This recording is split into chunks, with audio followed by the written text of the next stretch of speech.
Olha só, pessoal, a absolvição de um homem de 35 anos acusado de estuprar uma menina de 12 pelo Tribunal de Justiça de Minas Gerais gerou forte repercussão nacional. Inclusive uniu direita e esquerda nessa história, né? Os desembargadores entenderam que havia um vínculo afetivo entre os dois, semelhante a uma união estável, e afastaram o crime de estupro de vulnerável. A decisão, porém, contraria o que diz o Código Penal e a súmula 593 do Superior Tribunal de Justiça, que estabelecem que menores de 14 anos são absolutamente vulneráveis, ou seja, o consentimento ou a existência de relacionamento não afastam o crime. Mesmo assim, não é a primeira vez que tribunais considerados ou consideram situações excepcionais. Em outros casos, no STJ, réus foram absolvidos quando havia relação pública, apoio das famílias, gravidez ou filhos em comum. Magistrados argumentam que, em alguns casos ou alguns cenários, a condição ou a condenação poderia causar mais prejuízos à vítima e à criança do que a própria punição efetiva, né? O entendimento, no entanto, divide os especialistas e reacende um debate que vem já correndo nos últimos dias sobre os limites da lei e a proteção integral de crianças e adolescentes no Brasil. Eduardo, queria começar com você, porque esse caso, eu falo que uniu esquerda e direita, veio a Erika Hilton contrariada com isso, depois eu vi o Nicolas Ferreira também, ou seja, é um assunto que vem gerando repercussão não só aqui em Minas, já que é uma decisão aqui do estado, mas também no Brasil inteiro. Bom dia para você. Bom dia, boa semana para todo mundo. Ô, Júnior, o ouvinte da Itatiaia, sobretudo Conversa da Nação, é testemunha do quanto eu prezo pelo bom senso na justiça. Eu peço a compreensão do magistrado, dos julgadores em determinadas situações. Mas tem situação que não tem bom senso, não tem jeitinho, não tem conversa. Depois de muitos estudos, muitos estudos, mundo afora, de neurocientistas, de psicólogos, de educadores, de especialistas, o Congresso Nacional decidiu, e o presidente da República sancionou em 2009, o artigo 217 do Código Penal Brasileiro. Houve uma alteração. Esse artigo 217 diz que é crime a conjunção carnal ou qualquer outro tipo de ato libidinoso com menor de 14 anos e a pena de 8 a 13 anos de cadeia. Tá lá. Tá definido. Aí a gente vê uma sucessão de equívocos. Vem um juiz e dentro daquilo que a gente imagina que é o correto, bota lá uma cana de 9 anos para o cidadão. Ele recorre ao nosso TJ e uma turma revisora lá decide por maioria, pouca gente, acho que 3 votos, só 2-1, pouca gente, decidiram que irão, que como a mãe concorda, como estão numa boa, que deixa ficar. Aí já é o fim do mundo, né, Júnior? O Brasil inteiro reage e vem o Conselho Nacional de Justiça, que até onde eu consigo compreender, é um órgão maior que avalia comportamento e ações administrativas do judiciário e se mete no mérito da questão. Se você tem um assunto que não deu certo aqui no TJ, o caminho é o STJ, Superior Tribunal de Justiça, e do STJ, do STF. Não tem Conselho Nacional de Justiça. Se meteu por quê? Porque o assunto está dando ibope. Agora, como você bem disse no enunciado, por que o STJ, Superior Tribunal de Justiça, não foi alvo de ação do do Conselho Nacional de Justiça quando de suas decisões? Inclusive uma recentíssima. O cidadão de 27 anos, lá de Santa Catarina, também foi absolvido do relacionamento com uma menina de 13 anos.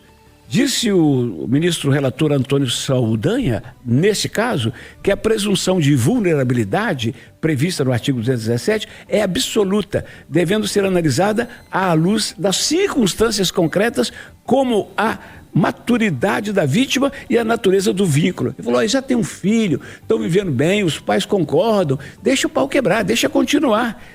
Houve uma reação de um ministro presente, ministro Rogério Schietti, dizendo o seguinte, peraí, nós temos uma súmula, como você citou aí, uma súmula do próprio tribunal, dizendo que isso não pode, independentemente se a mãe quer, se o pai quer, se a menina quer, não, mas vamos votar. E decidiram.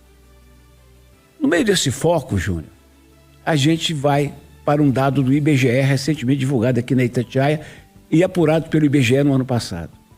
34 mil brasileiras e brasileiros menores de idade, entre 12 e 14 anos, estão casados. Se não estão casados no papel, estão vivendo uma relação marido-mulher. Então, sabe o que a gente chega à conclusão, Júnior? É que nós, eu estou me incluindo, hein, gente? Nós não conhecemos o Brasil real. O Brasil do tráfico, o Brasil da favela, o Brasil da vila, o Brasil dos pobres, em que muitas vezes uma mãe, querendo ou não, ela concorda com a filha ficar perto de um cidadão, porque sabe que se ela reagir pode ser pior para ela e para a filha. E vai lá na Casa Grande e os homens da capa preta dizem que tá bom, vamos deixar a vida correr. Edilene Lopes, esse caso mexeu com todo mundo, hein? Bom dia para você. Bom dia, Júnior. Bom dia aos amigos debatedores.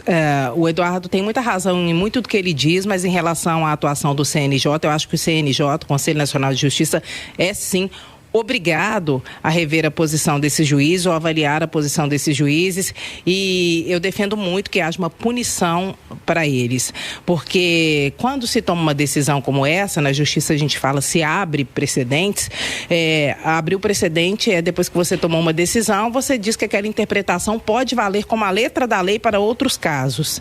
E nesse caso, Júnior, o que eu acho mesmo é que esses juízes fizeram, com todo respeito à história, que com certeza eles têm, mas nesse caso em específico, porque eu não conheço o restante, eles deram autorização para estupro e abuso de crianças, porque abre um precedente para dizer que isso é legal, que isso é normal e que isso pode ser feito. Então é um grande desserviço à justiça brasileira, é um grande desserviço à proteção da infância e da adolescência e carece sim de uma punição, porque alguns cargos são investidos de grande responsabilidade. O nosso, por exemplo, a nossa profissão é uma delas. E a justiça é um poder no Brasil. Temos poder executivo, judiciário e legislativo. Ou seja, o que a justiça faz determina como a sociedade se comporta.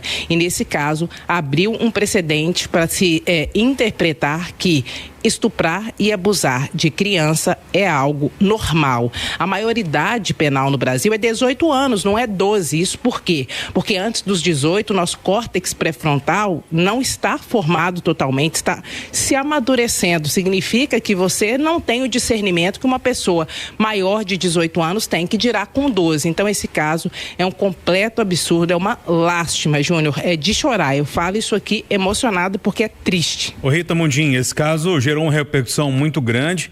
E a Edilene, citando punição, me veio à cabeça aqui, né? Geralmente a punição para o juiz é aposentadoria com salário integral, né? Isso que é o mais complicado. Bom dia. Oi, Júnior, bom dia a todos. Eu fico com tudo que a Edilene falou. Nós estamos falando de uma criança, 12 anos de idade, nós estamos falando de uma criança. E quando a justiça abre um precedente, ela passa para toda a sociedade brasileira de novo a sensação da impunidade. Ou seja, a lei existe, mas ela pode ser interpretada de acordo com a cabeça de algum juiz, apesar de estar escrito na lei. Nós estamos falando de uma criança, 12 anos de idade.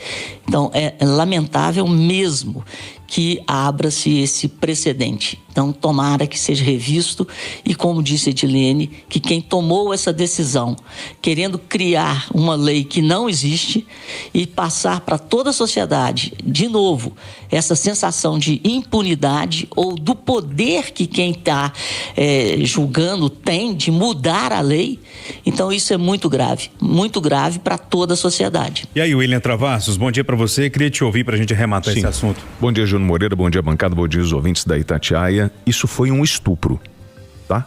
Estupraram uma garota de 12 anos e os senhores estão tentando criar uma narrativa dizendo que isso é uma efetiva constituição de núcleo familiar.